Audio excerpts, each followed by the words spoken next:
Now it's time for Monty in the Morning. Hey, yo, man. How the heck are you? It is Tuesday, November 2nd, 2021. Just one more day, Jake. One more day. 2 wake-ups to go, and we're out. Don't forget, we'll be off on Thursday and Friday this week. Don't forget to hit subscribe right now. Do not procrastinate that ass. Hit subscribe right now to win this Xbox Series X. It's 120 frame rates per second, whatever that means. It's just a really good gaming system, and it can be yours. All you have to do is hit subscribe, take a picture that you're subscribed, tag us on Twitter, Instagram, or TikTok, and you're all good to go. We'll enter you in the drawing when we get to 20 or 3,000. What am I talking about? 3,000. I'm new on the show. When we get to 3,000 subs, we will give this away. And by the way, it's been a very good week. We've added 72 subscribers. There you go. In the last 2 weeks. So we're about 35 subs a week, which I'm pretty happy with, by the way. It's fire. So good to see you. Make sure you give us a thumbs up and a like if you're here right now. Appreciate that very much. And without further ado, I'd like to say thank you for listening to the show. Yesterday was an incredible day on our audio podcast. If you listen to the show on our two top platforms, which is Spotify and Apple, thank you so much for that. But you can find the Monty Show podcast anywhere you get a podcast, iHeartMusic, Audience, you name it. We're there. Your mom's house. Your dad's house. Not your. Don't. No, that was awkward. I said Audience, Odyssey, iHeart. You can just say to Alexa, "Hey Alexa, play the Monty Show podcast," and she will do that. You name it, we're there. Make sure you find us, the Monty Show. Or if you want to become like technologically savvy and stuff, go ahead and watch us on YouTube, themontyshow.com, MONTY, themontyshow.com. Thanks for being here. Let's start the show by talking Utah Jazz basketball. Rudy Gobert tall. I think we all know that. He's taking on the Sacramento Kings, and I just say he tonight because Rudy is the greatest player in the world, according to all the Utah Jazz people who are like, MVP for the Frenchman. He's so much better since he played in the Olympics. Okay, I'll stop. Is Rudy Gobert a legitimate NBA MVP candidate? Well, there's a lot of people talking about it, and what I would tell you is we're 2 weeks into the season, so I don't know that there is such a thing as a legitimate NBA MVP candidate. But if there was one on this team, it would not be Rudy Gobert, because I think now, and this is where the discussion happens, Jake. Right. What's your definition of MVP? To me, it's who's the most valuable player to their team. That very clearly, in my opinion, is one of two people, and they're not as tall as Rudy Gobert. It's Donovan Mitchell or it's Mike Conley. We've seen it time and again. What happened in Chicago on Saturday night? Well, the Bulls beat the Jazz because Mike Conley had on awesome yarn shoes and not a basketball uniform, and the Jazz lost.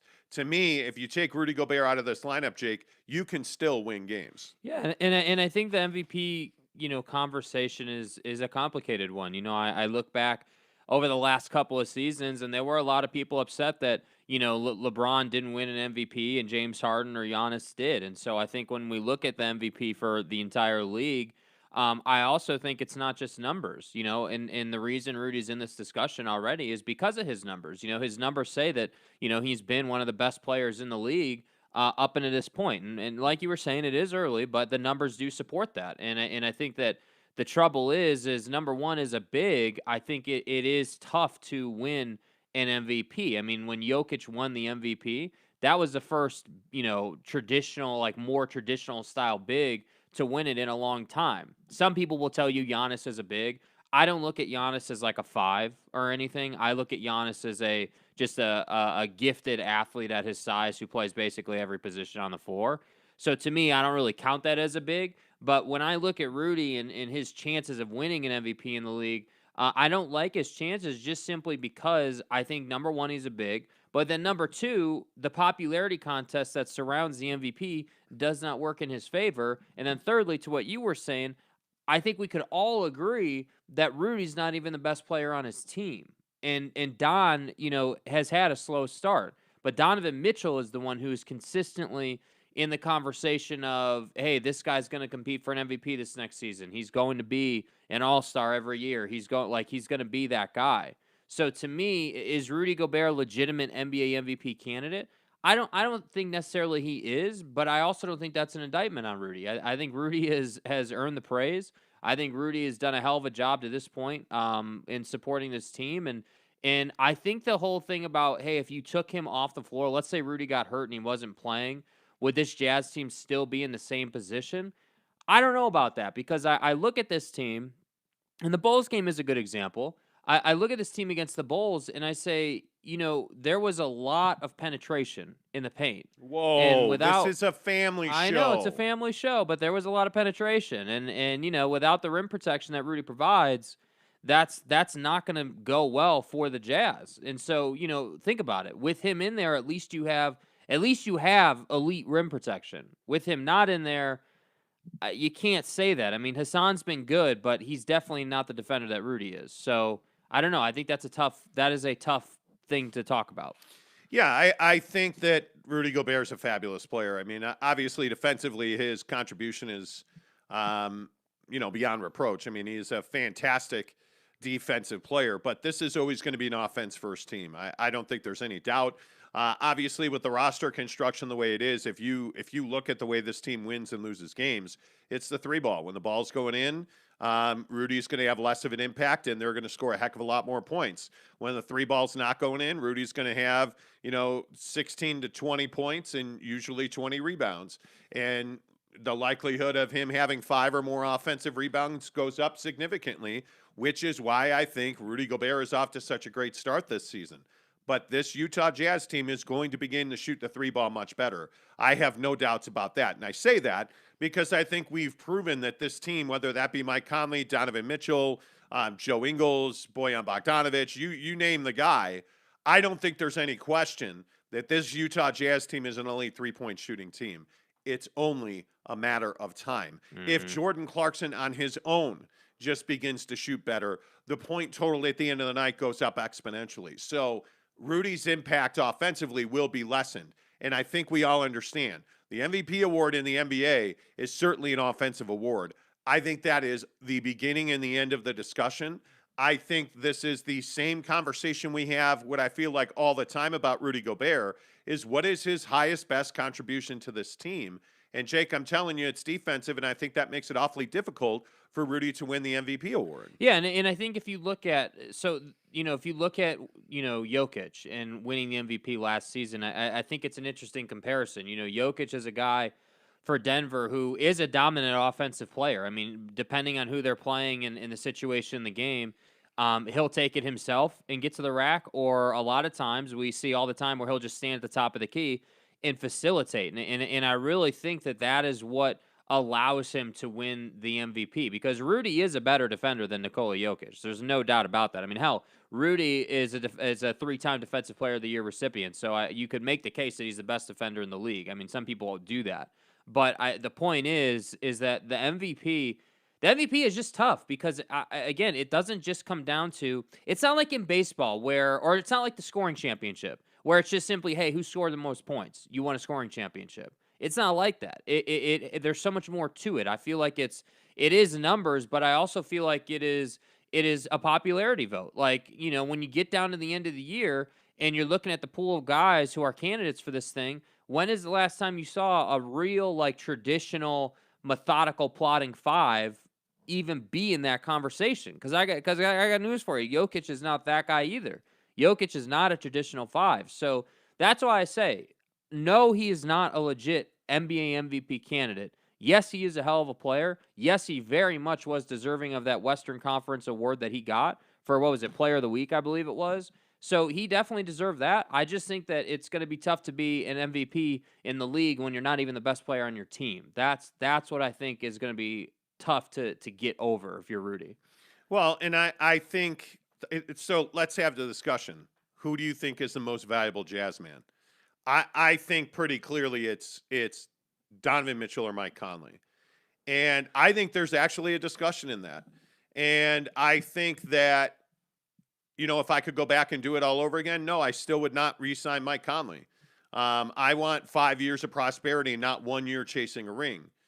But now that Mike is here, I think it's awfully difficult to look past how important he is, A, as a three-point shooter, but B, as an all-around, general on the floor for the Jazz. He's never going to be the most outspoken or out front guy, but I don't think there's any question that Mike Conley steers the ship for this Utah Jazz team. Yeah, and there's a lot of people joking on Twitter about how the Mike Conley Jazz are 5-0, right? Like in the games that he's played, they're 5-0, and I think that it's a great point. But I also think, on the other side of the coin, I'm not going to sit here and reward a guy for his shortcomings. Meaning that I don't think that we should say that Mike Conley is in the conversation as one of the most important guys on this team, because on the nights he actually does play, they're way better. Like, I think Donovan Mitchell is head and shoulders the best, most important, highest value player on this team because he plays every night unless he's hurt.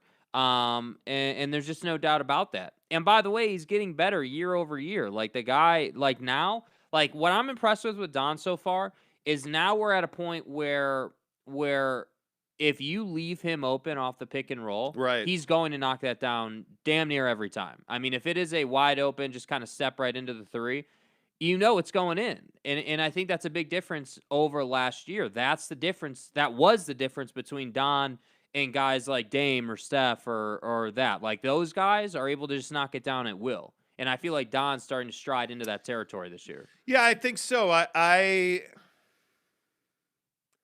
But you accomplished an awful lot without Donovan Mitchell last year. I don't. And again, I want to make this really clear.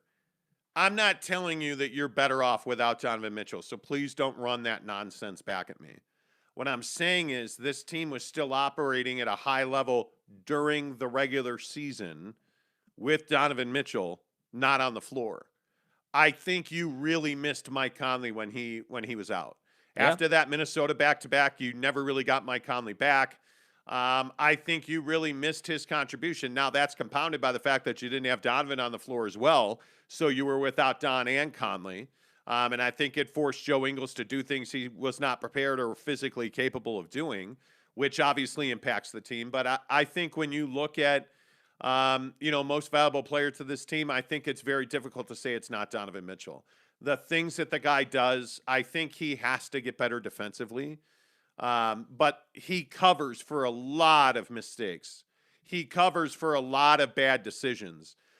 His range, as you were just talking about a moment ago, his ability to score at all levels.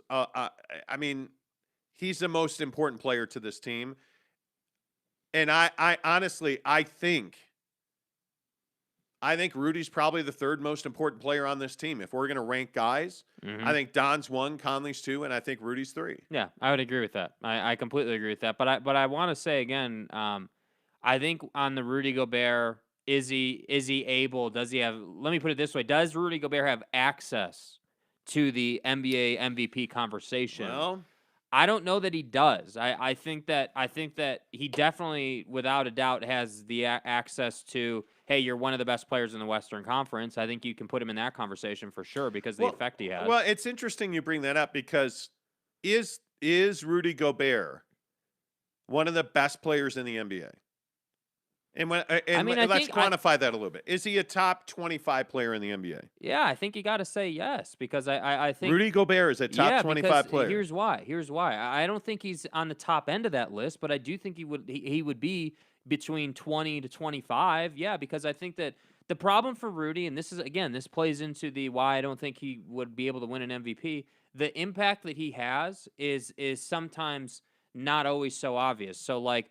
There are definitely nights where I'm watching this team and I'm literally seeing teams scheme to work around his effectiveness around the rim when he's on the floor. Not to say they won't attack him, because they will attack him. But what I'm saying is that you're seeing teams work the ball on the perimeter more. You're seeing them go a different path than they traditionally would because you've got a guy in Rudy Gobert who is a juggernaut at the rim. And I think that impact to your average NBA fan, they're not going to see that stuff. With all due respect, you got to really watch the game to identify when that type of thing is happening. Where like with LeBron, let's say, we get to see him in transition the other night with a crazy reverse dunk, and he's all over ESPN.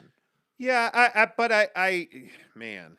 That's what I mean. That's why There's it's a tough. lot that goes. It's not tough for me. He's not one of the top 25 players in the NBA in totality. I think whether we're talking about bigs, I mean, I'm certainly taking Jokic. I think I'm certainly taking Embiid, although Embiid's durability is always a question. But I'm taking Anthony Davis. So I don't think he's the best. Anthony Towns? I think that's close. Okay. I think Karl Anthony Towns is. The problem is, here are my issues with Rudy Gobert, and I think we've talked about this. I think Rudy's soft. I think Rudy is not somebody that scares people. I think he is not somebody that he's not universally intimidating. I think we saw Giannis the other night just straight up attack him in his chest.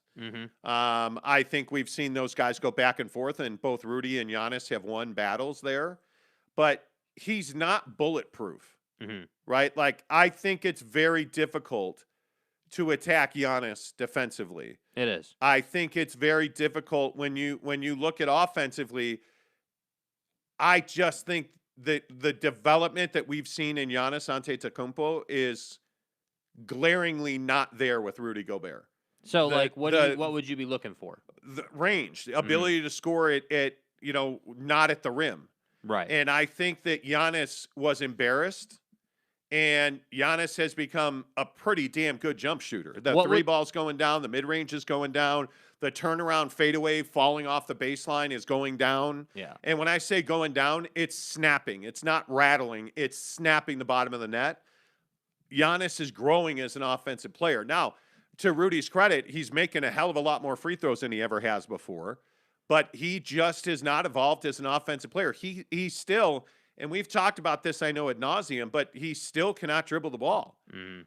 He cannot put the ball on the floor and get to the hole, and I think that's an issue. But this is not to knock Rudy or say that Rudy's not a good player, because very clearly he is. What I'm saying is, to be an MVP candidate in this league, you got to be one of the elite players in the game. I honestly think that all Rudy would need to really take a step forward in the MVP conversation would just be the ability to back a guy down. It doesn't have to be anything fancy. It doesn't have to be a baseline fade. None of that stuff. I think he needs to be meaner. Rudy Gobert, there's this belief, and especially amongst Jazz fans, there's this belief that Rudy's a badass, that, you don't want to mess with that guy. Well, actually, you do want to mess with that guy, because I think Rudy has no answer.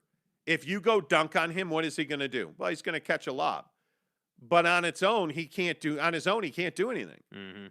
So Rudy Gobert is just, he's got that soft Euro guy in him. And I would love to see him, I would love to see him take an off season and become something of an offensive threat. Because again, and everybody in the comments I can already see is saying, hey, listen, he's having the best offensive year of his career because the Jazz are not shooting the three well. Can you expect Rudy to be 20-20 every night? No, I mean, I don't think you can expect that when the Jazz have that night where they shoot 40% from three. But I also think is pretty typical for them. Yeah, I mean, that's where they. I mean, to be honest with you, that's where they need to be successful as a team. But so I think, and again, this is why I think the Rudy topic is so, dynamic, but also can get very negative in Jazz Nation, because I think you can't just look at Rudy's numbers. He's one of those guys in the league, and there are many guys like this. Rudy's not alone, but there are many guys in the league where you can't just look at their numbers and be like, well, yeah, he's 20-20. That must mean he's an MVP candidate. But when you look at how the 20-20 games impact the Jazz, those are nights where they're either losing by a couple possessions or they're winning by one possession. Like, those are really tight games. But you notice the nights where Rudy has like 20. We even see him sometimes peak at like 25 boards in a game. Yes. But he only has like 10 to 13 points. It's in that range somewhere. Those are the nights where the Jazz dominate. But here's the thing, if you're a Jazz fan, and this is the question, and this is the one that Jazz fans always want to argue and avoid. Do you want Rudy Gobert to score 25, 30 points a night? And I'm telling you unequivocally, without a doubt, the answer is hell no, you do not. Because if Rudy's going to continue to score 17 to 20 points a night, this team will not progress through the playoffs. They won't. Because that means Don's continuing to be erratic. That means Clarkson's missing shots. That means, like the only guy this year who's been on auto is Joe Ingles. And my biggest concern with Joe Ingles is what's really changed with his workload? Not much, because you're not seeing Trent Forrest, and we talked about Jared Butler on the show yesterday. Jared Butler is struggling right now, and you're not seeing him playing the minutes that everybody, really anticipated. And some of this is Quinn Snyder does not like playing young guys, and there's not many coaches in the NBA who do. Mm-hmm. They don't like playing young guys. Quinn does not like playing young guys. Jared Butler needs minutes. He needs minutes. And I would tell you, if this struggle continues, I would send him down to the G League. And I would get him 30, 35-minute game. Like, let this guy play in the G League for 2 weeks, play a volume of minutes, get that swag back, and then come back. Because right now, he looks paralyzed a lot of times when he's going to shoot a basketball. Yeah. So, but the problem is, obviously, Joe Ingles cannot continue to play this kind of volume. So you cannot. So to this point about, I agree, first of all, that Joe Ingles can't be playing that kind of volume and think that he's not going to get hurt. I mean, he's not an injury-prone guy. Well, it's not even age, that he gets hurt, Jake. It's that his production, his efficiency goes way down. Yeah, I mean, it's a negative impact on Joe Ingles when he plays too many minutes. I mean, we saw that last year. But I think to this whole, I was just looking at the box scores for the last 2 games, because the last 2 games are a perfect example of what we're talking about with Rudy's impact and how things affect him. So you look at the Bucks win. The Jazz win that game 107-95. Comfortable win, right? I mean, that's a good win. Yes, the Bucks were depleted, but still, it's the Bucks. That's a good win. You're on the road, good win. In that game, Rudy plays 31 minutes, 9 points, 13 boards, right? And you win the game. But then against the Bulls, they lose the game. And the Bulls have no size. Right. Well, they have one guy, but that's it, in Vucevic. But he's not anything special. At all. In that game, Rudy has 19 points and 17 boards, and you lose that game. So that's what we're talking about. And the Jazz played terrible basketball against the Bulls. So it's like terrible. To me, if Rudy is going to get to a place where he can be an MVP candidate, I feel like all he would, because think about it, all he really needs to be able to do is say, hey, I'm on the block, give me the ball, and let me go through my guy. Well, this is your Don point, though, isn't it? It is. Don will not give him the ball. And it's kind of crazy, too, because like in the Bulls game and in the Milwaukee game, Rudy comes up, and this is one of the things he's best at. Did you say Milwaukee? Yeah, Milwaukee. Yeah. I thought you said Milwaukee. My bad. Go ahead. In Milwaukee, Rudy comes up many times a game and sets great picks. That's one of the things he's really good at. His screen setting is excellent. And then he rolls off of that, but Don won't give him the ball, even though the Bucks in like the one instance were playing basically like that hybrid zone scheme we always talk about. Right. And Rudy's just standing in the paint and he can't get the ball. So I'm not saying that Don has trust issues with Rudy, but what I'm saying is that his teammates aren't looking for him like that on the offensive end. They're looking for a pick, and that's it. That's true. I agree. Let's get some comments in here. Good morning to everybody. Appreciate you. Chris Karn, what's up? How's the Traeger, man? How's the Traeger, bro? Did you build it yet? Are you cooking on it? By the way. Mm-hmm. By the way. Yeah. Huge breaking news on the show. Oh, boy. Gabe Ledley is now in the Smoker clan. Did he buy a Traeger? He was gifted, hand-me-downed, a Green Mountain Grill. Wow. So, Gabe, let's go, man. Let's go. Time to get on Amazon, get your seasoning game in order. Understand that if you're going to put something on the smoker, you got to season it and let it ferment overnight with those spices. Let it open up. Yeah, there's a not much of an art, but there's some things you need to do. Let's go. Gabe Ledley, Lopes fan Gabe, is now in the Smoker clan, and I love it. Let's go, I'm telling you, growing the smoker community, one Traeger Green Mountain Grill at a time. Let's go. Let's go. Love it. So, Chris, hope you're well, buddy. The Blind Sportsman DS says, we're all wrong about Rudy Gobert. He's going to come back to earth. Donovan is the only one that could happen. that could happen on this team to win an MVP, I think is what he means. Yeah, that's what he means. Yeah. Daner says, good morning. Dane, what's up? Good to see you. Spencer Morgan, hey, what's up, Spence? Right now, Conley is the Jazz MVP. I think there's a big conversation on that. See, but again, I fall back to what does the MVP mean? Because you say that it means the most important player to your team. I would agree. And in the comments, I mean, Spencer, I think you're probably one of the most knowledgeable fans we have on this show. Spencer and everybody else, what does the MVP mean to you? Is it, like, to me, it's who's the most valuable player to their team? If you take that guy off their team, they have no chance to be their best, or, however you want to define that. To me, the MVP is the best player on their team, that if I take that guy off that team, they're cooked. It's over.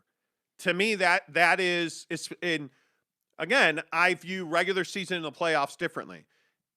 I think in the playoffs, that's Donovan Mitchell. We saw how much they struggled once the medical staff, who at the end of the day, by the way, turned out to be correct about his ankle, once they were proven right and he re-injured that ankle, the Jazz never had a chance to win games. Yeah. Never. Without Mike Conley in the playoffs, I think the Jazz were more than competitive with the Clippers. As soon as Don started limping around, any chance they had to defend the Clippers went away. And I think, by the way, the Clippers were just a better team, especially without Mike Conley and a healthy Don. Yeah. But yeah, I think there you go. I think it's Donovan Mitchell. Is there MVP? I agree. Yeah. The Night Guy says when Conley sits, the offense lags. Mitchell tries hero too much. I agree. And with that. Joe is slow. Hero ball's a real problem for Donovan Mitchell. I would agree with that. Eric C., what's up? Bummer for your Aztecs. Night Guy, maybe by the end of the season, Butler or Forrest will pick up Conley's minutes and be serviceable. The guy is Trent Forrest. I mean, what we saw this offseason in his growth, I think was so significant. What we saw his capabilities in the preseason and summer league, well, you have to discount that because it's the preseason and the summer league. Yeah. His explosiveness, his understanding, his basketball IQ took a huge jump, right? And a lot of times that happens because you grow confidence. But Trent Forrest is a guy, I still maintain that I would take Trent Forrest over Royce O'Neal every night. But Trent Forrest isn't going to play a whole lot. That's very clear. And Jared Butler is not going to develop sitting on the bench. I think that's very clear. The Night Guy says, I agree, Spencer, Joe needs to play a second unit. Where is Spencer's comment? There it is. Bunch of filtered comments already today, friends. It's not a good sign that Snyder played Jingles, Spencer says, for a ton of minutes versus the Bulls to back up Conley, and Butler only played 3 minutes. Joe is already getting gassed early in the season. That was my point earlier. Like, I'm really worried about that. Like, am I the only one that's surprised that Jared Butler just has not been able to compete at this level yet? Yeah, I think that it just kind of goes to show you how, the talent gap and the ability gap between your average NBA regular season starting five and a starting five in the summer league. And I think that Jared was a dominant player in the summer league. I think he's better. Right now he's a 4A guy, as I like to say. He's a 4A baseball player, right? What that means is that he's way better than guys in summer league, but he's not quite ready to play regular NBA contributors. And that's the tough part. And I think that, the good news about the whole thing is that, you've got a guy in Jared Butler who's learning from Mike Conley and Donovan Mitchell. So whatever your thoughts are on those two guys, we can both and all agree that those guys have a plethora of knowledge to help and develop him. And so, I think it's what are we? What's tonight? Game 7. 6. They're 5-1. Game 7, I think. Game 7. Yeah. Game 7. Okay, there you go. So he's 7 games into his NBA career. I mean, where is this kid going to be? When we get to game 40 or 50. But I think Jared Butler specifically needs minutes, and you're not going to get minutes on this team. If you're not going to play him on the nights that Mike Conley is resting, when are you going to play him? He needs, right now, I would love to see him getting 12, 15 minutes a night. That's not happening because he just can't compete right now. Mm-hmm. And the only way to get better is to get more minutes, and I would be okay with a G League assignment for a couple of weeks for Jared Butler. I think you've got to get him minutes because, again, for better or for worse, and again, Quinn's my guy, but he's not going to play young guys. He just isn't. SLCP shooter, what's up? Good to see you. He says, so you're saying it's a problem that Rudy goes 20 and 20 on a night when the Jazz are cold and need it? No, I'm not saying that it's a problem. What I'm saying is the Jazz are not playing their best basketball if Rudy's going 20 and 20. Yeah, because think about it. This is what I was saying earlier. This is the point I was making. You can't just say, well, Rudy's 20 and 20. How is that a bad thing? Yeah. You have to go a level deeper than what his stats are. You have to look at, okay, what has to take place for Rudy to get to 20 and 20. And the issue is that for him to get to 20 and 20, the Jazz got to shoot like 33% from 3, and then That's he's on right. cleanup duty. That's and right. So it's not a criticism of Rudy, but what we're saying is that, think of it this way. If his 20 and 20 were, hey, the Jazz are not shooting the 3 well, let's stop shooting 3s because we're cold tonight, and let's feed the offense through Rudy on the block. Okay, we're having a different conversation now because the offense is running physically through Rudy. But when his 20 points come from missed 3-point opportunities, that's not good news for this Jazz team because they live and die on the 3. That's the problem. That's why I use that example of the Bulls and the Bucks game, because in the Bulls game, you don't shoot well, you don't play well as a team, and he has a big night. He's a 20 and 20 kind of night. I think he was 19 and 17. He had a big night. But then against the Bucks, he's got 9 points and I think it was like 16 boards because they shot the 3 well. So that's why I'm saying go past the stat sheet a little bit and look what takes place or what has to take place for him to be successful. That's really what you have to do with Rudy to understand him. And again, I would just remind you on one of his best games of the year where he scores 17 points to give you 19 boards, 7 of those 19 were offensive rebounds. Mm-hmm. On a night where the Jazz, like Don was 2 of 11 against the Bulls. I mean, what were they as a team though? Look at what were they as a team from terrible. 28.9%, 11 of 38. So 11 of 38. And by the way, 20 28. turnovers. Like, dude, that's a lot. I mean, it's so. Anyway, my point is, I'm not complaining that Rudy goes 20 and 20. I'm just telling you, if you're a Jazz fan, that the way he currently is constructed offensively, you don't want him going 20 and 20. I mean, you don't. This team wins. The Utah Jazz win when they shoot the 3 well. And the other problem is too, like and again, to keep bringing it back to the MVP conversation, the other problem is, like I was saying, Rudy's contribution defensively sometimes can't be measured. Like, how do you measure when the offense identifies that he's standing there at the block and they kick it out and then they take a 3? Well, you can't really measure that, but that's a big effect. I mean, if they kick it out and they miss that 3, he's essentially just saved you a bucket. Like that's why what I mean about like this whole MVP conversation with Rudy, that's why I think it's difficult for a guy like Rudy to get into the conversation because it's not as easy as it is for LeBron or Giannis. Oh, LeBron's got 35 and 17 tonight. By the way, did you see that reverse dunk? It's all over SportsCenter. Rudy's not getting on SportsCenter. He's not. That's not happening for him.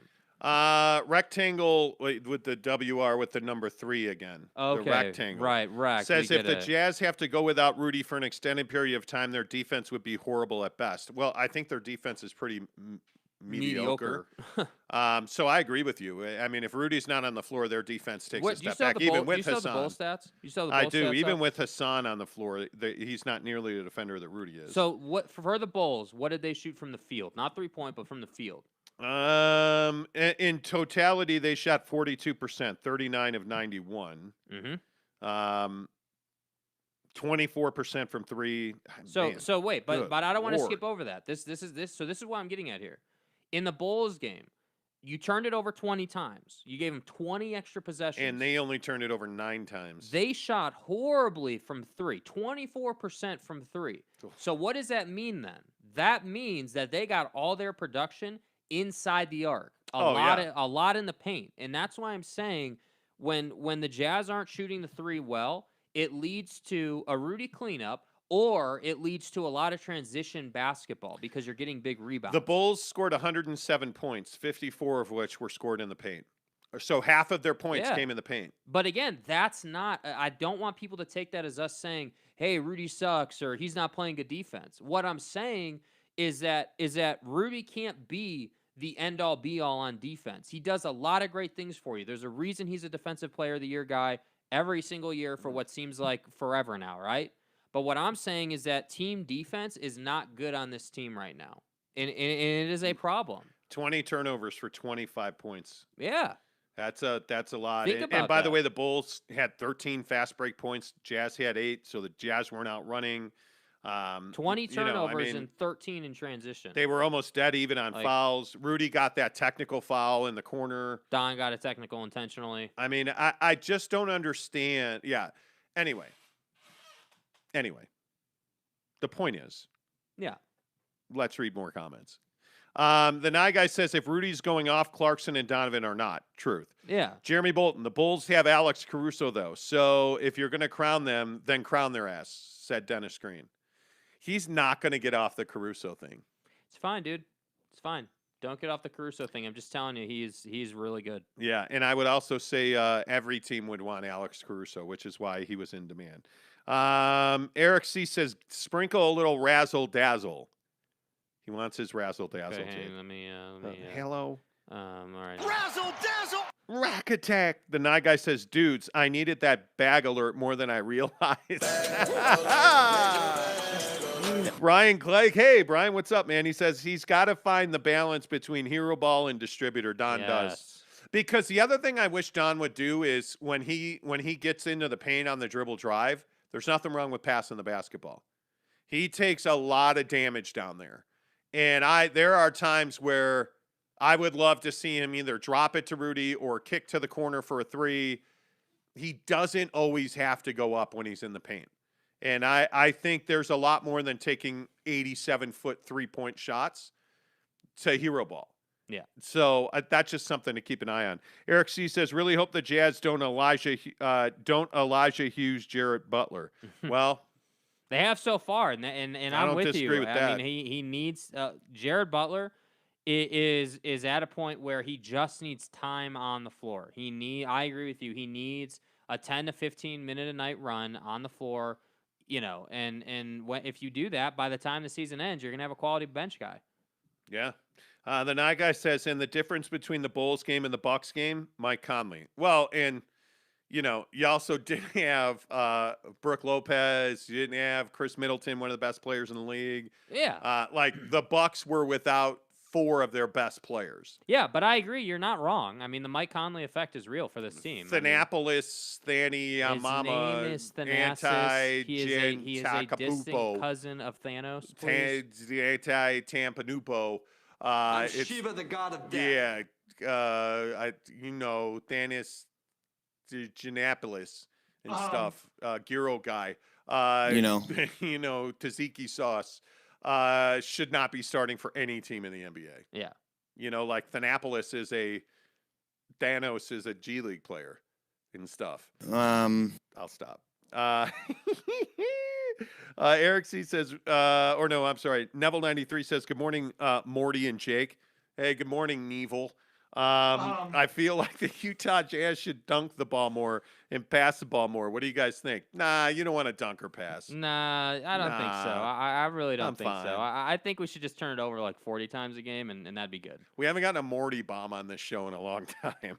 Brylark says, just got on, and we're already talking about how Rudy sucks. Classic Monty show. Who said Rudy sucks? Yeah, who said Rudy sucks? We didn't say that. What are you talking about? We literally, I think we're talking about where he stands in the MVP conversation, and we're saying Rudy sucks. Stop. Stop. Tanner says, "What can the Jazz do to defend the paint better?" I don't know. Learn to move left to right. I mean, the only way they're savage, but seriously, the only way they're going to get better defensively is to trade Joe Ingles and Bojan Bogdanovic. That's it. Because Royce is a serviceable defender. He's not an elite defender. Hey, he's the best defender in the league. That's right. Well, no, Rudy is. Oh, sorry. Ever. My bad. Right, Brylark? Anyway, the point is you need to upgrade your wings. That's how you get better defensively, unfortunately. I get that, but turnovers were way less. The Jazz struggle on third down. They do, and I think also the Jazz struggle in the red zone, and their special teams play is not good. They have a good long snapper, though. They do. Not better than Jaren Hall, though. Right. Jeremy Bolton, speaking of Jaren Hall, says, I think the Jazz need to score more points in order to win. Am I right, Neville 93? Well, I really don't care if you think it's sus. Yeah, here on the Morty show, we try to Yeah. Anyway. Where did that even come from? The Morty thing. I have no idea. James Knight. James, we're talking basketball. Are you happy now? Yeah. The stat that can be deceitful paint points can be live ball turnovers in transition baskets. No. Points in the paint is very telling for the Jazz because usually when they win the points in the paint, they dominate games. They'll still win games and lose points in the paint. When they win the points in the paint, they dominate. When Rudy is up at the top of the key contesting mid-rangers, they're going to win the game. The problem is the teams that can't adjust to that. Like if Rudy steps up on the Sacramento Kings, they're done. If he plays at between the rings and the paint, the Kings will struggle, right? But if he stays back, De'Aaron Fox is going to hit mid-range J's all night long. Because the Kings are not talented enough to adjust. You do that to a team like the Bulls, DeMar DeRozan's going to start hitting threes. How about my guy? I told you he was better than G Time, right? Bro, I've been telling you. You need to. We have had arguments to the death about Gordon Hayward and DeMar DeRozan. Gordon Hayward or DeMar DeRozan? DeMar all day, bro. I told you it's G Time. DeMar DeRozan has been a revelation for the Chicago Bulls ball club. He's the next he's the next Michael Jordan. I mean, and he wears Kobe's instead of Jordans. Imagine he's that. better than LeBron, Yeah, I mean, he's the best player ever, so, DeMar's playing out of his mind right now in all seriousness. He's fun to watch right now. He is. That three that he hit to seal the win last night. Oh, he hit 2 or 3 of them. No, stop it. Freaking Steph Curry fan.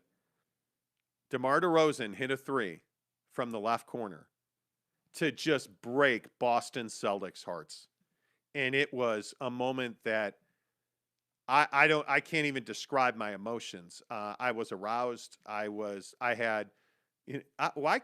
do people not say goosebumps anymore? I had chicken skin. What's an erection? Yeah. Like I had blood Chicken flowing skin? to the lower extremities. I mean, my feet, by the way. Anyway, the point is, it felt really good. Because I was saying to my wife when the Bulls were down 17 or whatever it was, my wife in her not broken rib sits down on the couch. And I said to her, I just want one team I like to be worth a damn. I want it. Well, let's see. The Blackhawks are sexually abusing people and not winning anything. The Bears, well, I mean, Dick ain't coming through that door anytime soon. The Cubs. No, I guess not. The Padres. Notre Dame. All right, we're going to move on here. Just give me one. Just any of them. Any of them. Just have just a good half season. Right? Bring me back to Dexter Fowler hitting a bomb in Cleveland to win the World Series. Just give me something. The Giants are good. Okay, I am not a New York Giants football fan. San Francisco Giants. I'm not a Giants fan. I'm not a San Francisco Giants fan. You are. No, there's unequivocally. I don't hate the Giants. I mean, when you work for the Giants, you realize how special that club is, but I am a diehard Chicago Cub fan. Like even Chelsea Football Club, Antonio Conte now coaches Tottenham. I'm not allowed to curse on this show anymore because there are kids watching and it pisses people off. But fuck him. Like Antonio Conte might as well. in society today? He might as well be dead to me. Okay, I apologize. Makes me want to puke. Sorry. It's fine. Tanner Plummer says, "What's wrong? What wing players do you guys suggest?" I don't know, man. Ask me at the trade deadline. Mitchell Harding says, "Morning, lads. Long time no see." Mitchell Harding. Wow. So let's just put the old boys club back together. I love it. Good to see you. Neville93 says, "You don't think the Bulls and the Jazz will meet in the finals?" I'm just saying. Oh, well, I mean, the Bulls are going to win the whole thing for like the next 10 straight years. I mean, DeMar DeRozan. Eric C says, "What's up, Growcock?" Was there a Growcock Wait, is there sighting? a Growcock sighting? Did I miss Corey Growcock? Oh my God. Holy crap. He's back. Growcock says, "Hey, fellas, good to be back now. A plumbing apprenticeship and have to wake up at 5:30. Sorry, haven't been watching live. Always on the recaps, though." What's up, Growcock? Growcock. Okay. I mean, and by the way, Growcock won the last Xbox we gave away.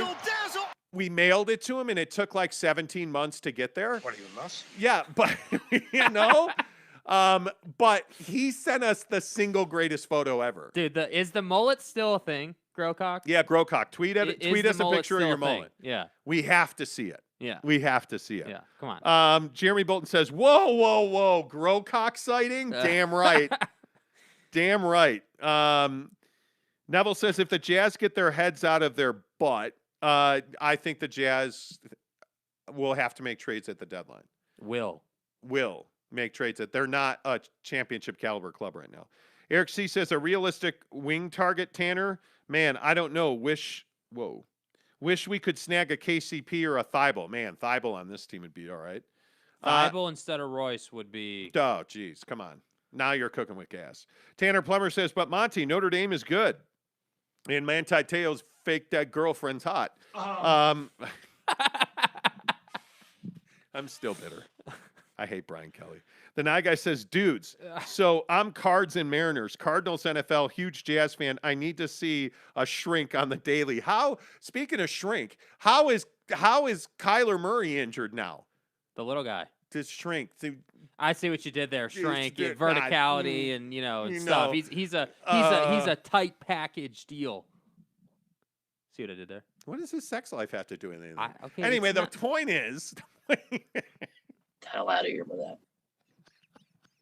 The point is, Jesus. Yeah. By the way. Yeah. Nye Guy, I don't know if you heard, Von Miller's an LA Ram. You're done. Bye. It's over. And JJ Watt's wet and JJ Watt's hurt. It's over. The Rams are winning the West. The good old water wet analogy. Seriously. Matthew Stafford's a stud. Von Miller's unbelievable. I can't believe the Rams traded for Von Miller. I feel like Von Miller had, I'm happy for Von Miller. Let me put it Jalen Ramsey, Aaron Donald, Floyd, Von Miller. Your mom. They have everybody. Yep. That defense, all you have to do is score 21 points and the game's over. Final. It's over, and they're going to break you off. Back is broken. Yeah, it's over. Brylark says, momentous day when we have a Growcock sighting. Exactly right. Finally. Growcock says, mullet is still going, boys. My guy. Let's go, baby. My guy. Brylark says, anybody instead of Royce would be better. The answer is simple for the Jazz, Jeremy Bolton says. Jaren. Exactly right. How about Aaron Roderick yesterday? Oh man. Here we go. I mean, another just perfect throw. Blue line throw on the outside and underthrowing the ball a little bit where the defender can't find it. Here the music. And so he's looking over the top, and then we underthrow it just a little bit. You ready? Here it comes. And so again, fans, this is on purpose. I keep hearing about the underthrown deep balls. We're doing this on purpose.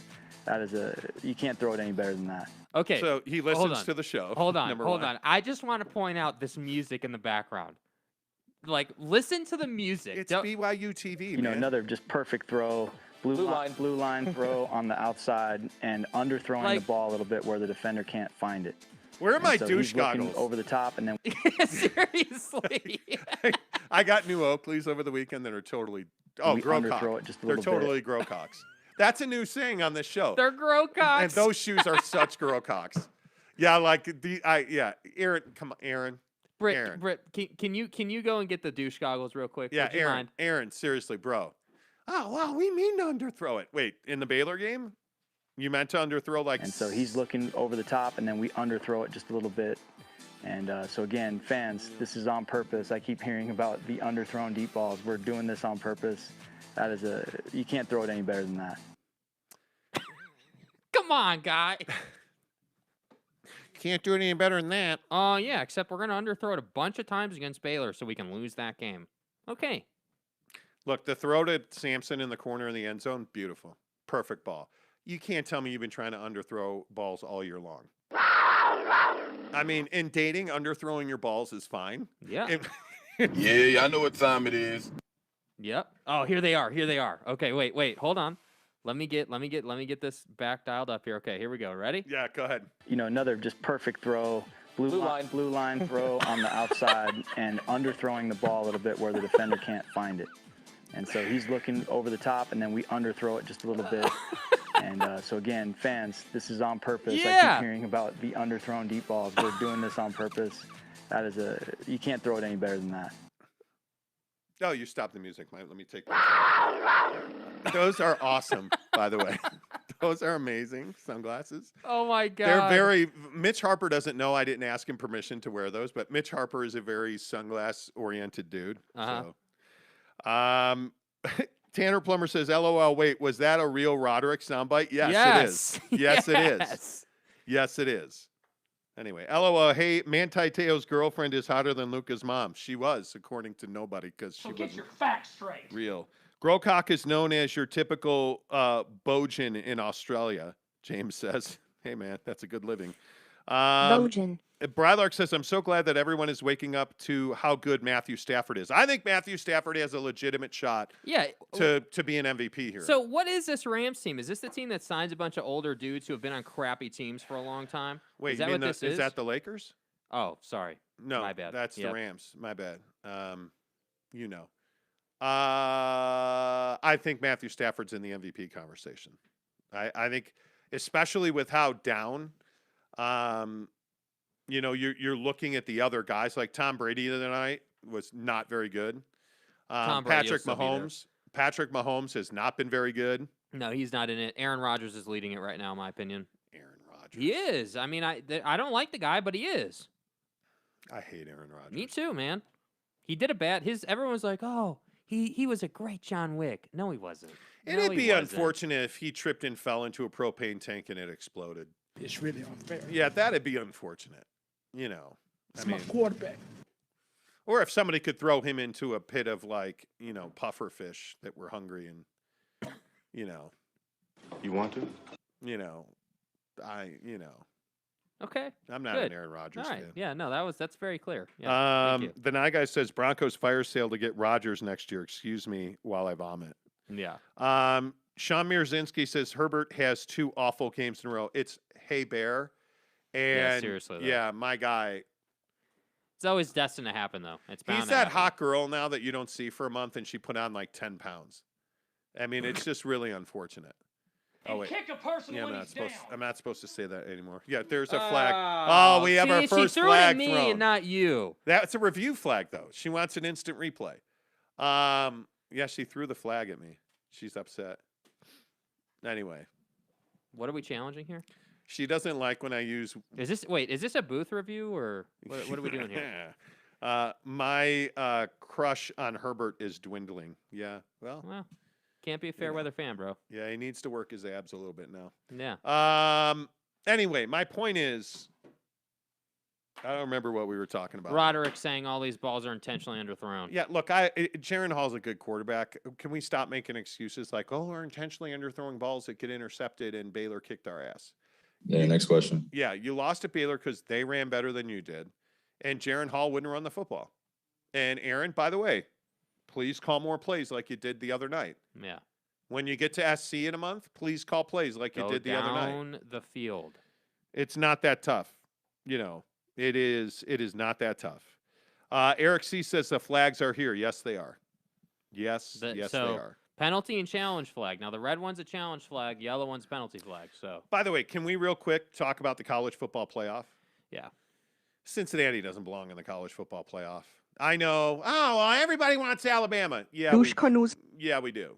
We do. We do. We want it. If you don't want to see Georgia and Alabama play for a national championship, They're both going to be there. Like, just accept it. You're not a college football fan. Yeah. If you don't want to see Georgia and Alabama play for the national championship, you're not a college football fan. They're by far the 2 best teams in the country. Yeah. Georgia, I think, is shoulder pads and thigh pads better than. That didn't really work. I think Georgia and Alabama are the 2 best teams, and Georgia is the best team in the country. So this is what I say every year. You already know who the 2 teams that are going to be in there. 2 of the 4 teams, Georgia and Alabama, are both going to be there. I mean, that's just how it goes. The discussion is whether teams like Cincinnati should be in the college football playoff. And I think that what's hard this year is that there are a lot of soft schedules, and the scheduling is typically the factor that separates teams. So like we always talk about, strength of schedule with BYU or what have you. I think that a lot of these teams just don't have strong schedules. So then what do you go to? Well, how did they win this game? Or how did they win that game? I think Or, they have the 109th most difficult schedule in the country. No, I'm not even exaggerating. Yeah, I mean, it's not a difficult schedule. And so here, it's like, here are their big wins. Okay, let's move on. I'm serious. Their best win is Notre Dame, and Notre Dame is an average football team. okay, so who are the other contenders? Who are the other teams that we'd be looking at for this? Well, Alabama, Georgia. Those are the two, and then let me ask you this: does does Michigan State, after beating Michigan, belong in? no, I'm telling you, the answer is no. no. And if we're really looking at, who belongs in, I think there's only two that you can say right now. I think Alabama's in. Okay, so Georgia, Alabama. I think Oklahoma belongs in over Michigan State. What about Oregon, though? Yeah, Oregon's 7-1. They've got to win over Ohio State at the shoe. Now, it's Ohio State's only loss, and Ohio State's ranked 6th. Oregon's ranked 7th. I think Oregon's in. That's my opinion. I think that what the committee does is they say, okay, who are the two best teams in the country? So obviously, like we were just saying, that's going to be Alabama and that's going to be Georgia. Now, for these other two slots, how can we find some balance? So, Ohio State's going to find balance if they beat Michigan State and then back-to-back with Michigan in the big game. Right. So you would assume, obviously, they could lose, but we would assume that Ohio State would win both of those. I think they're going to lose to Michigan State. Well, we'll see. But let's assume they win both of them. Okay. They're in.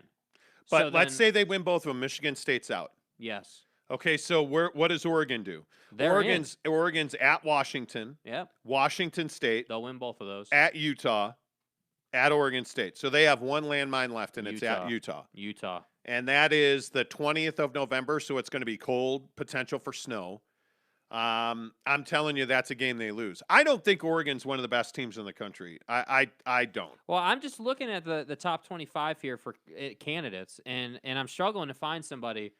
I'm not saying that Oregon's the best team here, obviously, or that they're outright deserving. But, I mean, when you look at the pool, you're like, all right, if it's not Oregon, it's definitely not Notre Dame. It's definitely not Wake Forest. It's definitely not Auburn. Oklahoma?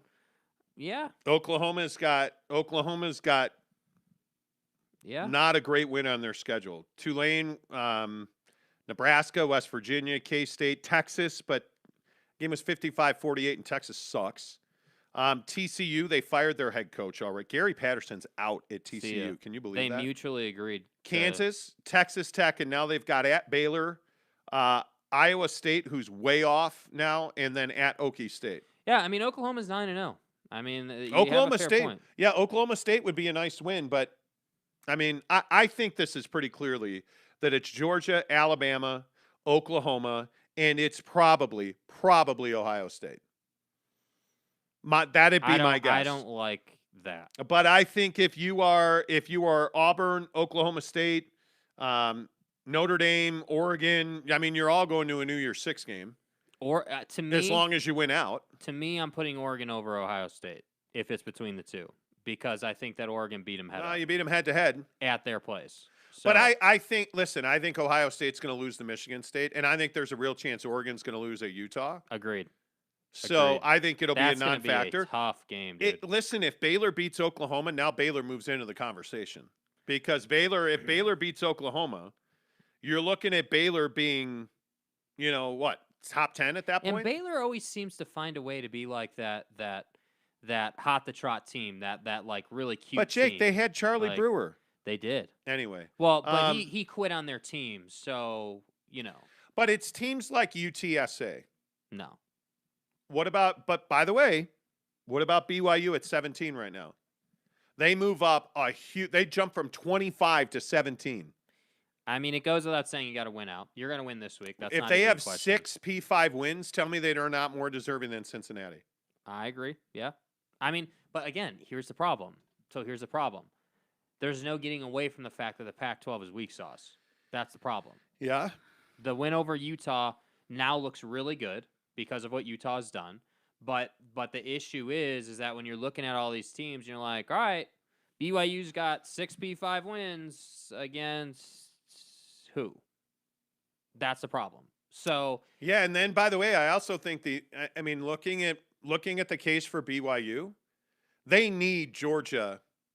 They need Georgia to run the table. Like if you look at the SEC standings right now, and you look at what we're heading for in the SEC championship game, I mean, I don't think there's any question that Georgia's the best team in the Southeast Conference. I have no doubt about that. If Alabama wins the West, and I got to think that they will, if Alabama wins the West and Georgia, I think we should just default that they're going to win the East, right? Like, I think they're going to run. Yeah. If you look at what's left for Alabama, Roll Tide. LSU Saturday. Can't say that that's we'll a be win. at Mammoth. We'll be at Mammoth watching Alabama. Bro, you cannot say that that is a win this year. That's a night game. What's on ESPN? Alabama and LSU. But that's a night game at Bryant-Denny Stadium in Tuscaloosa, And I'm about that. Alabama. See, when you asked me early in the year, hey, you're my wife has the flag in her hand if I do that again. Hey, you're not a big college football guy? Watch that game, dude. But the big game is in 2 weeks when it's Alabama. Roll Tide. And New Mexico State. Oh, neat. Bronco Mendenhall will bring his New Mexico State defense. He won't. Arkansas and then at Auburn for the Iron Bowl. The Iron Bowl always puts out, dude. It does. It does. Always. But Alabama's better than all 4 of those teams. Yeah, but that doesn't mean they're gonna win, dude. If this game Saturday with LSU was at Death Valley, I'd be all in on LSU. It's not, so I'm not. It's not, so I'm not. You don't. What do you want to bet on do that? I don't want to. You want to bet Jack in the Box on the way home on that? that? Sure, we can. Yeah, for sure. Because we're definitely having Jack in the Box on the way out. I can tell you that right now. Tell you that right now. You know what I'm saying? I just think that this Alabama team this year is not who they typically are. They sometimes make mistakes. I would agree with they that. just do things that Alabama teams typically don't. So that's what worries me about them against LSU. I think you're going to have a Georgia-Alabama SEC championship game. This was my point. Yeah. If you're a BYU fan, aren't you hoping that Alabama loses to Georgia? Because doesn't that open up a spot for you? Yeah, because you look at the dynamic here, you really don't have a bunch of undefeated teams. I mean, yeah, Georgia and Cincinnati are undefeated, but then you go strength of schedule and it doesn't help their case. So, Georgia's definitely in. They're undefeated and they play in the SEC. Okay, great. Alabama, to me, is in either way because they're Alabama. Who? Roll Tide. Thank you. Alabama.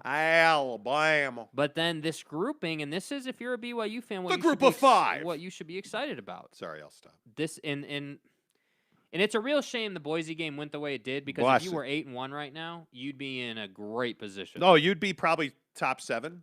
If you were 8-1 right now, my God, you'd be in a great position. I think you'd probably be Notre Dame. You'd be 7, 8, 9. Yeah, you'd be 7, 8, 9. So it's Ohio State at 6 at 7-1, Oregon 7-1 at 7, Notre Dame 7-1 at 8, Michigan 7-1 at 9. So here, Michigan State's going to lose. Yeah. I think there's a real chance Oklahoma loses to Okie State. Yep. I think Ohio State's going to lose to Michigan State. Yeah.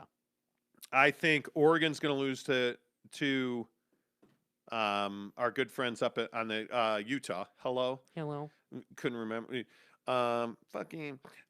think they're going to handle Washington this week? Yes. Yeah, me too. Yeah, I think there's a real chance that Notre Dame's going to go to Virginia and die.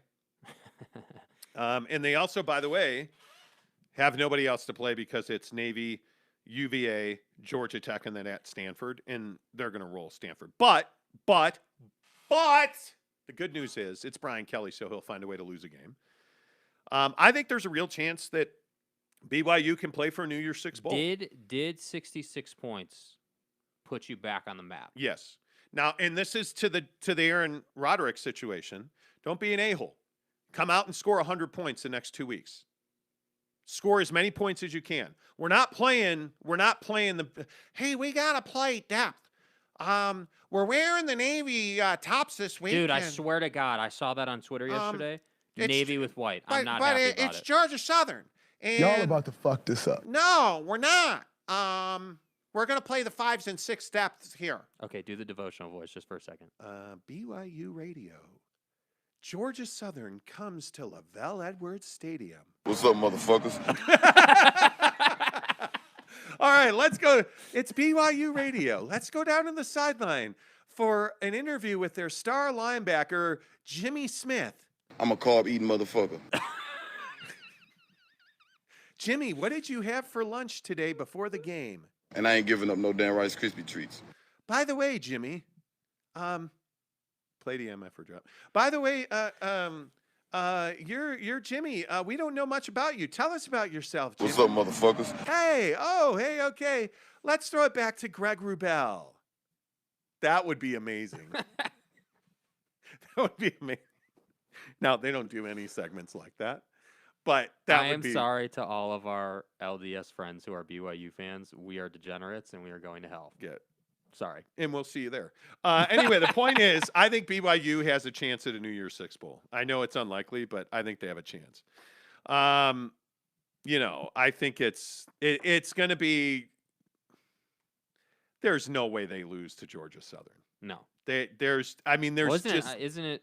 So there's just no and I'm just if you look at Idaho State, Georgia Southern. It's Idaho State at Lavelle Edwards Stadium. You're done. It's Georgia Southern at some crap hole. I think that's on the road. It's on the road.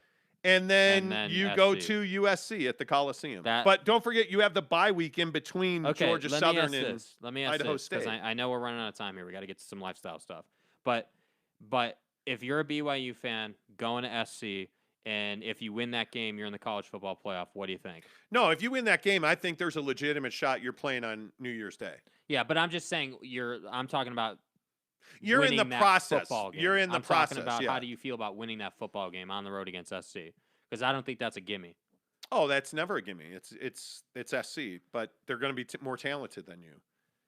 But ask me who the starting quarterback is at that point. If it's Jackson Dart, Where is Jackson Dart? I mean, has that not been the quietest situation? As far as I know, Jackson Dart is healthy. But he's just chilling on the sideline. Yes. Typical. Yeah, SC. I think, and the thing is, the problem is with Drake London being out for SC. I think you have to start Jackson Dart. It is. Yeah. Anyway, my point is, I think that if they didn't have an interim coach, if Dante Williams wasn't the coach at USC, Jackson Dart would be the starting quarterback. I think that they're in a situation where you have 4 games left in the season. And my point is, if they only play him, I think they're trying to keep his red shirt because he's played one game? No, he played last week. Did he? But he played against Arizona last week and led them to the comeback. But that's his second game. It's his second game, yeah. So correct me if I'm wrong. I believe that he can play 4 games and still keep his red shirt. Okay. Maybe they are trying to keep his red shirt. But that's my point. You can't tell me he's not going to play against BYU. Yeah, he probably I'd will. be shocked. That's a good point. Hey, where's he from? Oh, that's right. That's right. Yeah, he's going to play against BYU. Yeah. That's why I'm saying it'll be interesting to see. How that's been going. But anyway. Yeah. All right. Can we switch gears now? Yeah. What do you want to talk about? I want to talk about dating and staring at chicks at the gym. So as usual, Jake didn't work out yesterday. I had to work out by myself. Yeah. Had a conniption over it. We get it. I didn't have a conniption over it. Yeah, you did. No, I did not. Yeah, you did. Okay. Is Adrian Wojnarowski getting hacked on Twitter? What's going on? Well, I guess. What did he tweet? What does it say? He's just tweeting oddly at Gary Parrish from CBS. Gary Parrish tweeted out his Ion College basketball podcast. Yeah. And Adrian Wojnarowski just keeps tweeting at him 3 times now. Been waiting on this fine day, GP. Okay, cool. Sweet. Anyway, Go ahead. Tell the gym story. Okay, so lazy ass didn't go to the gym yesterday. Still lazy ass in the gym. I'm at the gym by myself. Oh boy, Mrs. Monty has the clearly mic. he did have a little bit of a meltdown because he's still on it. No, I did. But you don't you don't understand. You don't have conversations with Jake when you say to him, "Hey, fat ass, why aren't you going to the gym?" And he's like XYZ and the rain. I was working and closing a deal. Right. Anyway. Yeah. It's not a conversation to be had on the show. Yeah, I agree. Anyway, so Look at that fat tension. ass didn't go to the gym. Tension builds. I didn't lose my mind at all. I'm not the one that was crawled up on the floor crying. That was not me. Okay. Anyway, the point is, so I went to the gym and they have at my Vaza Fitness, they have these cable racks. And I was doing biceps and triceps. It was arm day for me yesterday. And so I'm doing biceps. And there's this one particular girl who works out at lunchtime every day when we're at the gym. And she wears nothing. Like she is that girl she's probably 6 feet tall. She's stacked. She's beautiful. Like, right. She's that girl. And she wears nothing. Yeah. Yesterday, she had on particularly nothing. I really don't care if you think it's sus. And, you know, there's some, if you know what a Smith machine is, it's a slant, you can squat in it. And so she was doing squats in the Smith machine yesterday. And you know how you notice people, but you're not looking at them, you're doing your thing. Well, there was a guy on the turf. There's a strip of turf, and the Smith machine's right off the turf. He's walking with these 70-pound kettlebells. And I noticed him when I turned around after I did a set of biceps. I turned around and he was leaning on the fence, and everybody's looking at this girl because she's wearing these yellow pants, and you call them Nike Pro shorts. Yeah. But they're just short pants. And she very clearly had nothing underneath that. There was nothing left to the imagination. What are short pants? They're not boy shorts, but they're workout shorts that are skin tight. So and shorts. No, they're not like regular shorts. I don't know how you put it. No, lengthwise though, they're shorts. Yeah, they just come down. Mid-thigh. Yeah, her butt hangs out of them. Yeah. She was wearing nothing. Okay. And everybody was kind of looking at her, and it was just typical awkward. gym procedure. But the point is this bro took it too far. Yeah, he was leaning. There's a fence where there's a bunch of yoga balls and the kettlebell racks. And Yeah. he's leaning on this fence, right? And just staring at her. And so I had my headphones in. I turned around. I was just working. And then I came back, and I saw her walk away. And he picked up his kettlebells and started walking. So I started doing triceps. I was doing these pull downs, and I'm watching, and she's coming back, and she's walking down the turf. And then these two employees are walking around, walking up behind this guy. There's a square turf workout area, and then this fence, and he's leaning on the fence. And he's walking. They get there, and he's walking back. He put his kettlebells down. They talked to him. Now, I had headphones in, so I couldn't hear what they were saying. But then he dropped the kettlebells, walked over to the cubbies with those guys, took his stuff out of he picked up his sweatshirt and walked out of the gym. And so it appeared to me that she went and said something to them, and they threw him out. Yeah. And I don't know, you can't tell me that staring at somebody is getting you kicked out of a gym. Otherwise, gyms across the country would be women only, because all dudes stare at women at the gym, right? It's. But there's a line. Yeah. There's a line, and you can't just stand there and. Everyone looks at everyone at the gym. Yeah. Correct. I look at guys and girls Yeah, at the gym. Sometimes I'm Sure. I wonder, why do you have amazing arms and no ass? Why do you so everyone looks at everyone, but when you're specifically Staring. just The creeper factor. staring, The creeper factor is real. then you're across the line. Goes up. Yeah. I think I've never been in that situation. We kind of go out of our way not to stare at people at the gym. Yeah. Yeah, no, you 'cause- glance is fine. If you're staring I don't know, maybe it's 30 seconds, because you think when you have your rest Oh my time in God. between sets, That's an eternity. To if stare you at were somebody to for 30 stare at seconds. someone just at that person for 30 seconds, That would make them uncomfortable. that's probably too far. But, when you glance in, everybody's glancing around. But again, I also put some of the blame on her. This outfit she had on yesterday was a stare at me outfit. You don't wear those shorts. Vanity is part of the gym. And she had always on. has been. She pretty much had on a strapless workout bra. It was. Yeah. She was. And staring's not against the law. No, but you should not be able to wear that at the gym. I think there should be not a dress code, but come on. You could see all of her lady parts. It was It was the first time I saw her yesterday. I was like, come on. So it was just a workout bra and the tiny. I mean, they were shorts. essentially underwear. Yeah, her both of her butt cheeks were hanging out the bottom of her short. When she was bent over, you had very little to imagine.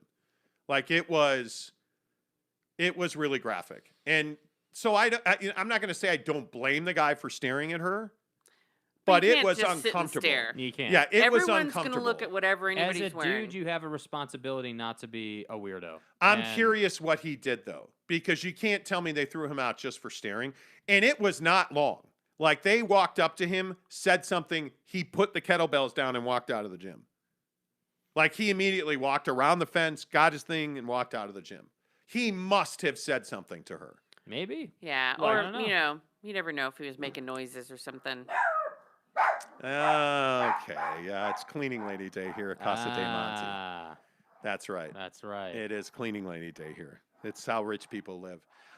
Anyway, I guess my point in this whole thing is I think there should be some sort of not dress code, but I think level that- of decency. Listen, I think that the tough part about the gym is that you're there to work out, and some people are not there to work out. A lot of people are not there to work out. A lot of people just go there to socialize, have some fun. Like that's Well, kind you of, know the gym bros or the gym gals that are there to walk around and talk to everybody. And I don't have an issue with that. I think that what I have an issue with is if you go to the gym as a female, you dress really, really skimpy, and then you're upset with people taking a glance or taking a quick peep. I don't have a problem with her being upset if dude was just standing there gawking. Like, you can't do that. That's just not – you don't have a level of decency about you. You don't – there is a line, and he clearly crossed it. I would agree. I don't know. Yeah.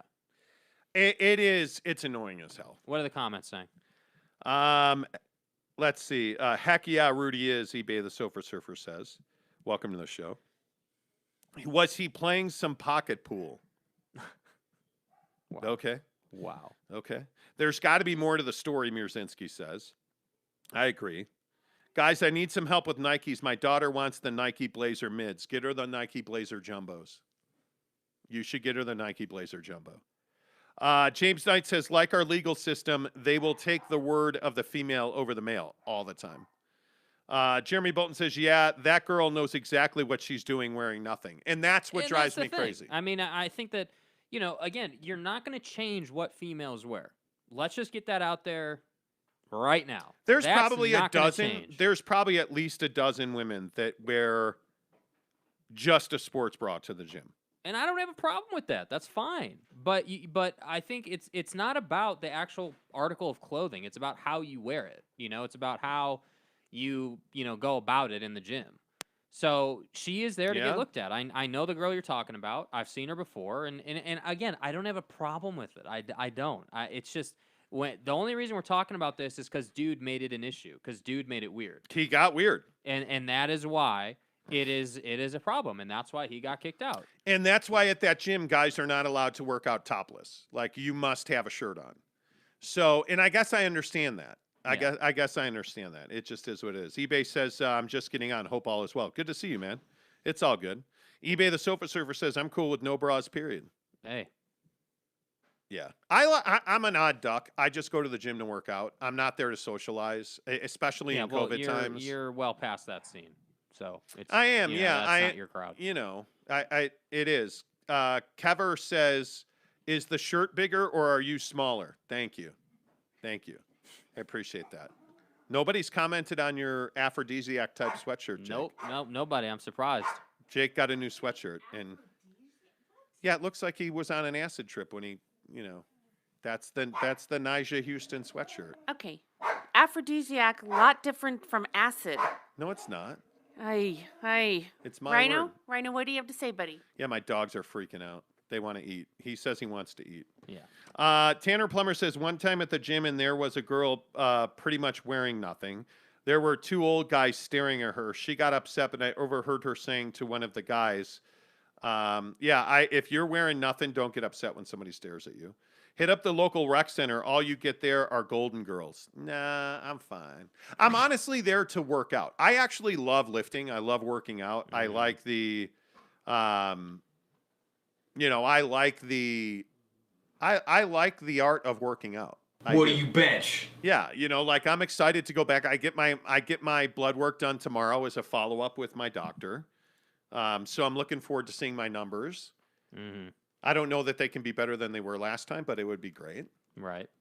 So I don't like going to the gym and being distracted. Real quick, how's your procreatorial activities going? It's going fine. I'm talking to a couple people.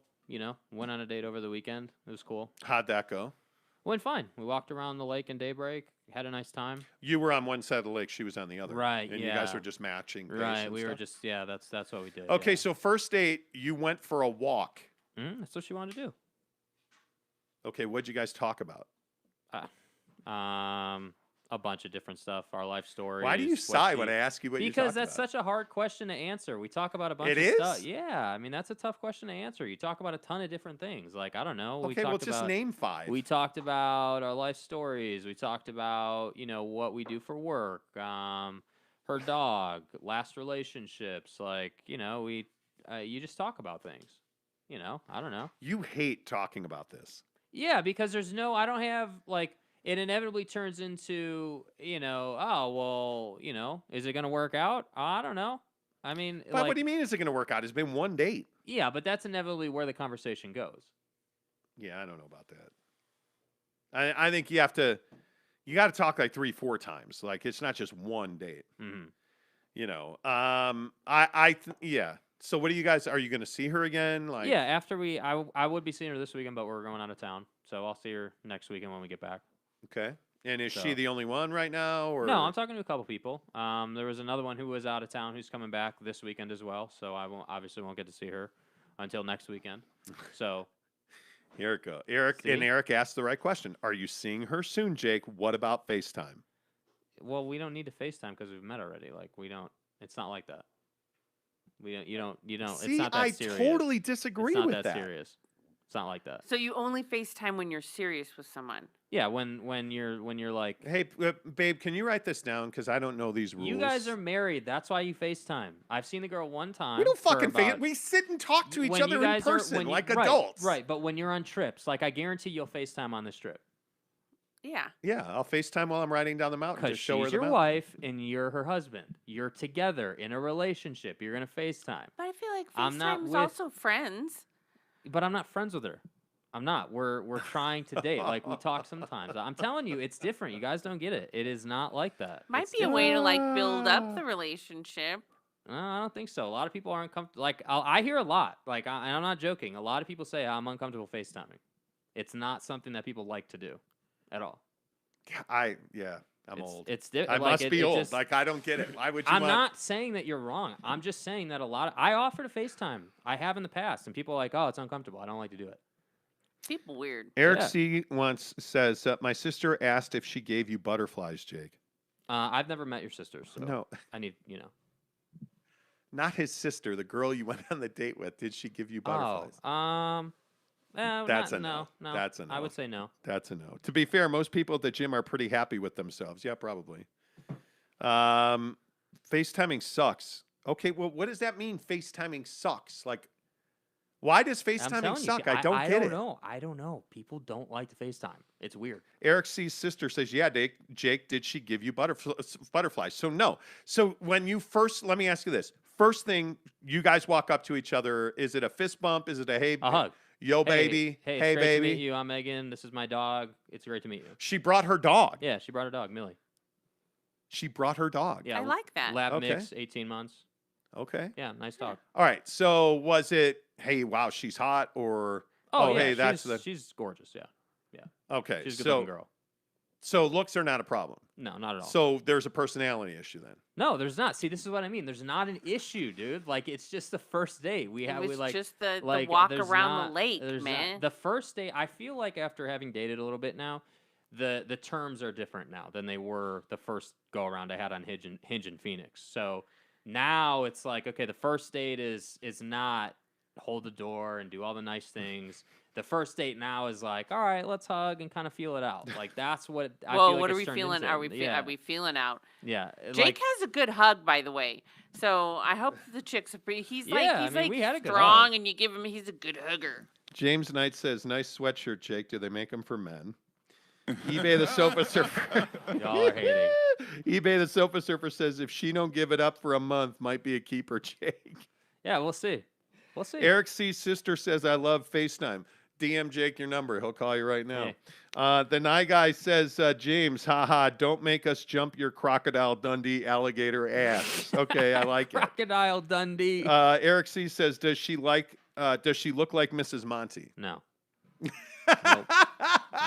People messed up, man. People Whatever are you just do, messed up. Danner says, whatever you do, Jake, don't break up with her over text. No, let me break up with her over FaceTime.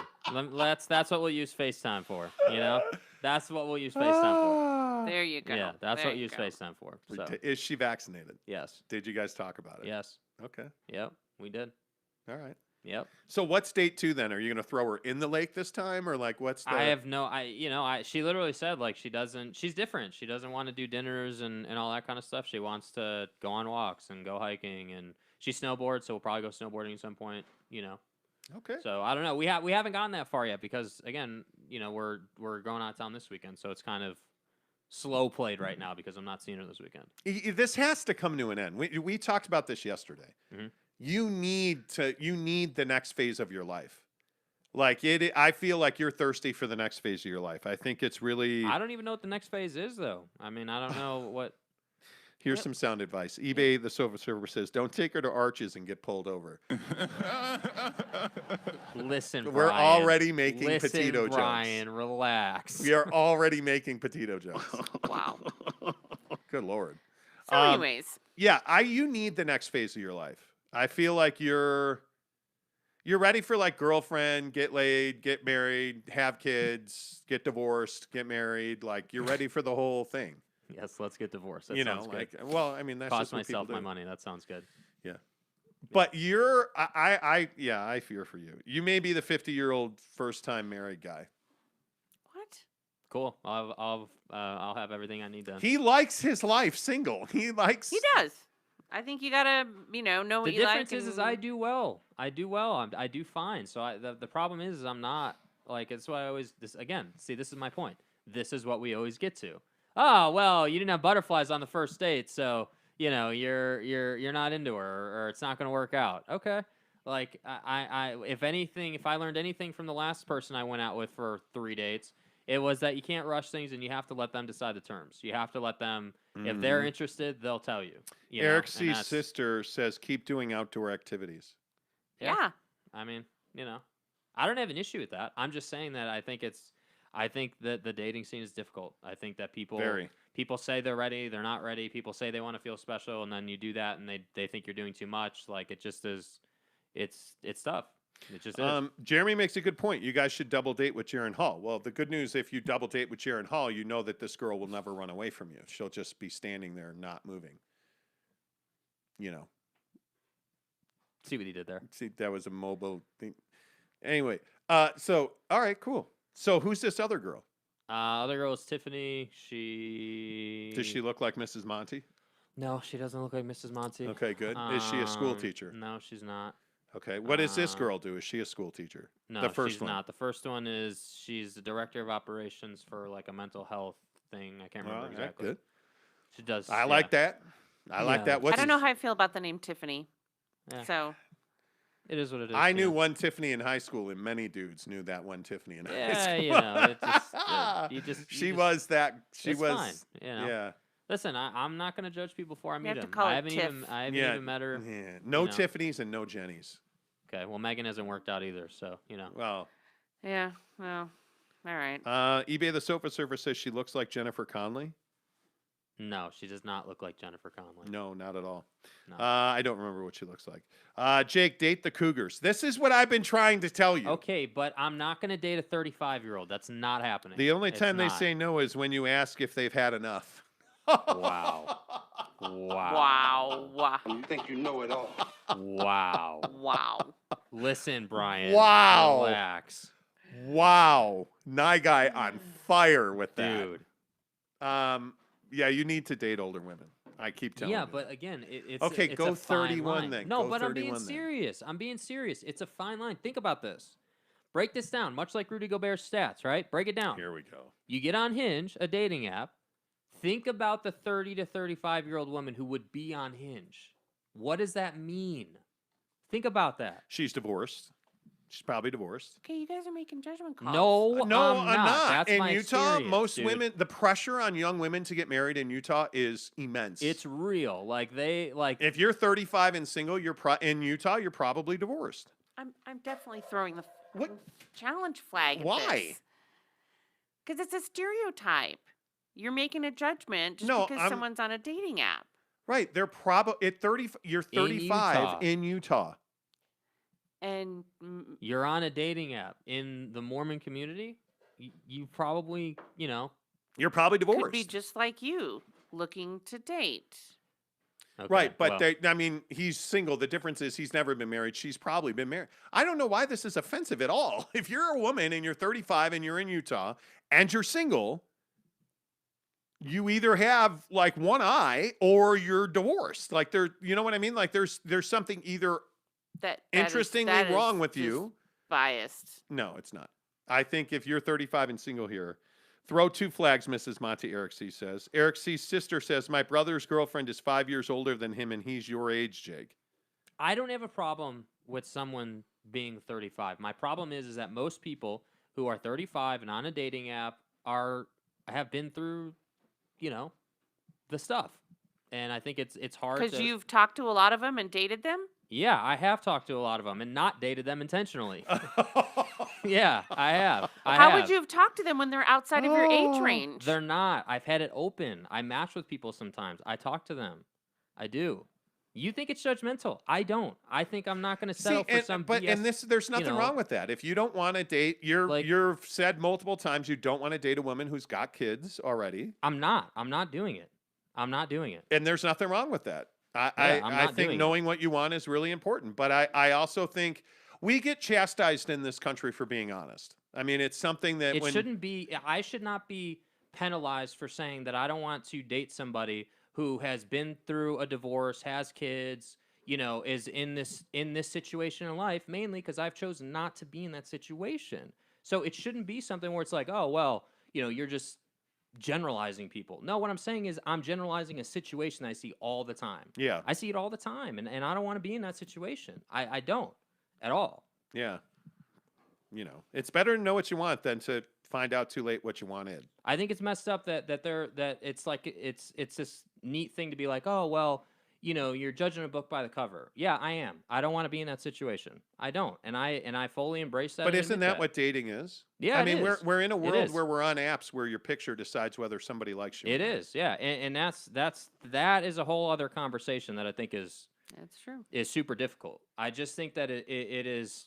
Yeah. It's not right. It just is what it is. Yeah. I mean, it's a tough situation, and that's life. Just like any other situation that we deal with as adults. And that's why I think dating apps are a difficult experience. Man, Mrs. Monty got turned up quick. Whew, you did not like that part of the conversation. It's fine that you're saying you don't want that, but you can't say that every 35-year-old that's on a dating app is because they weren't able to handle a relationship or something's wrong with them. I don't think that that's fair. Like, that's not a nice thing. So, that is very judgmental to say that. It's fine for you to say, these are the things. No matter what age you are, I don't want someone who's already had kids who's been through a divorce, right? Mm-hmm. But saying that 35-year-old women, the only reason they're on a dating app is because something's wrong with them, they had a bad relationship, or, Yeah. Real quick, breaking news in the NFL. The Pittsburgh Steelers have traded Melvin Ingram to the Chiefs in exchange for a 6th-round pick. Big, beefy linebacker right there. We'll see. We'll see that. If that helps the Chiefs, they need help defensively.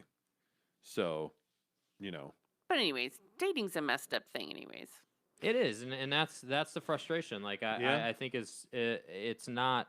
I don't have the luxury of just being like, oh, well, I'll just find somebody. I'll just randomly, run into somebody. You don't have that luxury anymore because that's not how the world works, in my opinion. But Yep. Yeah. Okay, real quick, here's some more breaking news. Mm-hmm. It is believed that somebody murdered Alec Baldwin's cat in response to the shooting on the set of Rust. Like, what is wrong with people? This movie should not be made. Like, well, I don't no, know it's what. done. Yeah, they're not shooting. It's indefinitely wrapped. They will Yeah. not finish this movie. Like, that's messed up. If you killed Alec Baldwin's cat over this shooting, it's not his fault that that shooting happened. It's not. Yeah. So, come on. That's cold-blooded. Yeah. Did I get my? Yes, I did. I am getting my bindings today, by the way. The Nye guy says, Mrs. Monty throwing hard facts. See, that's your James Knight says, that's your problem, Jake. You worry about X's and O's too much. Just a heartbeat, man. I disagree. Just a heartbeat gets you into situations that you don't want to be in life. Yeah. Brylark says, Jake, you need to read the book, The 5 Love Languages. It will help you out tremendously. I've read that book.